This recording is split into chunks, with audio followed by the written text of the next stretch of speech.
तो क्या सिर्फ कोर्ट में प्रैक्टिस करना ही एक ऑप्शन है आपके पास? नहीं, बिल्कुल नहीं। नमस्कार दोस्तों, welcome to almighty judicial academy. यहाँ मिलती है आपको law career, judicial preparation, family counselling और प्रॉपर्टी इन्वेस्टमेंट की सही गाइडेंस। आज का टॉपिक है हमारा वो उन बच्चों के लिए है जो एलएलबी करना चाहते हैं या कर चुके हैं। वो ये सोचते होंगे, उनके उनके मन में एक क्वेश्चन आता होगा कि मैं एलएलबी के बाद क्या करूँगा।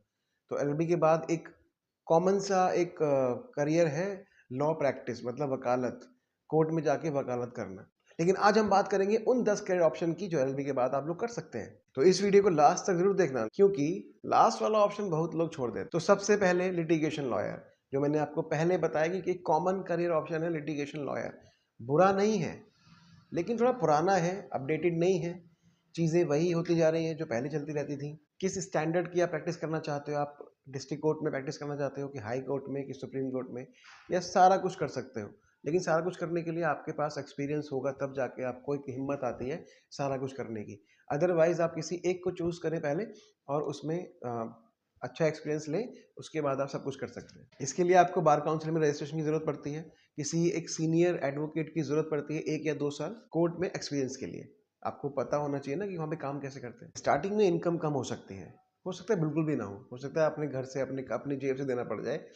लेकिन हाँ, कुछ दिन बाद आप मानो, अगर मैं आपको आइडिया दूं, तो 3 से 5 साल बाद आपकी जो इनकम स्टार्ट होगी वो उन लोगों से ज़्यादा होगी जो आपकी तरह एलएलबी करके या एमबीए करके या बीटेक करके 5 साल बाद वो उतना नहीं पहुंच पाएंगे जितना आप 5 साल बाद आप पहुंच जाओगे। प्लीज़ ऑकवर्ड ना लें इस बात को, लेकिन मेरा एक्सपीरियंस मैं बता रहा हूँ आपको। दूसरा ऑप्शन है आपका जज बनना। आप आए एलएलबी करने के बाद, उसके बाद आप जुडिशरी कोचिंग लें। बेनिफिट क्या है इसके?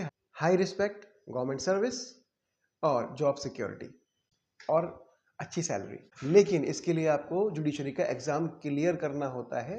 जिस भी स्टेट में आप हैं उस स्टेट का या कुछ और स्टेट्स का आप चुन सकते हैं, क्योंकि एग्ज़ाम करीब करीब जो सिलेबस है वो करीब करीब एक जैसा सा ही होता है। कुछ चीज़ें बदल जाती हैं, लेकिन एग्ज़ाम का जो पैटर्न है या जो सिलेबस है वो एक सा रहता है। तो इसमें सबसे पहले आता है प्रीलिम्स, उसके बाद आता है मेंस, उसके बाद इंटरव्यू। अगर आपने प्री क्लियर किया तो आप मेंस में पहुंचोगे, मेंस क्लियर किया तो इंटरव्यू में पहुंचोगे, इंटरव्यू क्लियर किया तो जज बन जाओगे। तो third, corporate lawyer. Corporate lawyer company के लीगल मैटर्स हैंडल करते हैं, जैसे contract, mergers, compliance, company disputes. Firms होती हैं जो अच्छी बड़ी लॉ फर्म्स होती हैं, उसमें सैलरी बहुत अच्छी होती है। तो अगर आप किसी छोटी लॉ फर्म में भी जाते हैं तो आप एक्सपीरियंस के साथ साथ, एक्सपीरियंस जब आपको मिलता रहेगा धीरे धीरे, तो आप एक बड़ी लॉ फर्म में जा सकते हैं। उसके बाद आपकी सैलरी बहुत अच्छी होगी। मे बी 5 से 7 साल 8 साल लग जाए, एज पे जाके आप बहुत अच्छी सैलरी, एक इनकम के साथ आप लाइफ जी रहे होंगे। फोर्थ है लीगल एडवाइजर। तो आप किसी भी कंपनी या लीगल एडवाइजर बन सकते हैं, जिनका काम होता है लीगल डॉक्यूमेंट को वेरीफाई करना या करवाना, और किसी क्लाइंट के साथ कोई लीगल रिस्क तो नहीं है कोई काम करने में, वो ये देखना, और अपनी कंपनी या फर्म को या ऑर्गेनाइजेशन को किसी सू से, मतलब कोई अगर मान लो कोई क्लाइंट है और वो सू कर दे इन पे, कंपनी पे, तो वो उनको उस खतरे से बचाना। हो सकता है कि आपको कोर्ट में जाना पड़ जाए इसके लिए। फिफ्थ करियर है आपके पास प्रोफेसर, लॉ प्रोफेसर। अगर आपको टीचिंग करना पसंद है तो फिफ्थ ऑप्शन है आपके पास लॉ टीचर या प्रोफेसर। तो इसके लिए आपको एलएलबी एलएलएम करना पड़ेगा, उसके बाद आप प्रोफेसर बन जाओगे। नेट क्वालिफाइड करने के बाद आप पीएचडी भी कर सकते हो। तो आप किसी भी अच्छे कॉलेज में फिर प्रोफेसर बन सकते हैं और आपकी अच्छी खासी सैलरी होगी, रेपुटेशन होगी, स्टेबिलिटी भी होगी। क्योंकि कॉलेज में क्या होता है, कॉलेज की जो एक जॉब है वो है 9 से 4 और 5। उसके बाद आप अपने घर जाओ, बच्चों के साथ अपनी फैमिली के साथ एंजॉय करो। सिक्स ऑप्शन है लीगल जर्नलिज्म। तो अगर आपको राइटिंग में या मीडिया में इंटरेस्ट है, court cases, legal news, analysis, covers, आप ये सब कर सकते हैं। इनको आप यूट्यूब, अपने यूट्यूब, इंस्टाग्राम और व्हाट्सएप पे भी डाल सकते हैं, और इससे भी अच्छी खासी इनकम जनरेट हो जाती है। मैं एक ऑप्शन बहुत अच्छा आपके पास और भी है, सिविल सर्विसेज भी कर सकते हैं। ये एक बेस्ट ऑप्शन और पावरफुल ऑप्शन है। इसमें आप आईएएस, आईपीएस, आईएफएस एटसेट्रा, और लॉ ग्रेजुएट होने से आप कॉन्स्टिट्यूशन और लॉ सब्जेक्ट्स में एडवांटेज मिलता है। और इसके बाद तो आपको बताइए फिर क्या क्या है। तो आपको इसके बाद सरकारी एक अच्छा घर मिल जाता है, गाड़ी मिल जाती है, अच्छी सैलरी होती है, अच्छा लाइफस्टाइल होता है, बड़े बड़े लोगों से मिलते हैं, चाहे वो जुडिशरी में हो। आप लॉयर बनने के बाद भी अच्छे अच्छे लोगों के साथ आपकी एक होता है ना, कहते हैं संगत का असर। तो संगत के असर से बहुत फर्क पड़ता है जीवन में। तो आप कुछ अच्छा बनोगे, अच्छा कुछ करोगे, तो आपकी लाइफ का जो स्टैंडर्ड है जीने का वो बहुत अच्छा हो जाता है। आठवां ऑप्शन है आपका कंपनी सेक्रेटरी, सीएस। आप सीएस कर सकते हो, वैसे बीच में ये बंद कर दी गई थी। वैसे सीएस करने की ज़रूरत भी आपको इसलिए है कि अगर आपको कंपनी सेक्रेटरी बनना है, किसी भी कंपनी में सेक्रेटरी के तौर पे आपको अगर जॉब करना है, तो आप कंपनी सेक्रेटरी का भी कोर्स कर सकते हैं।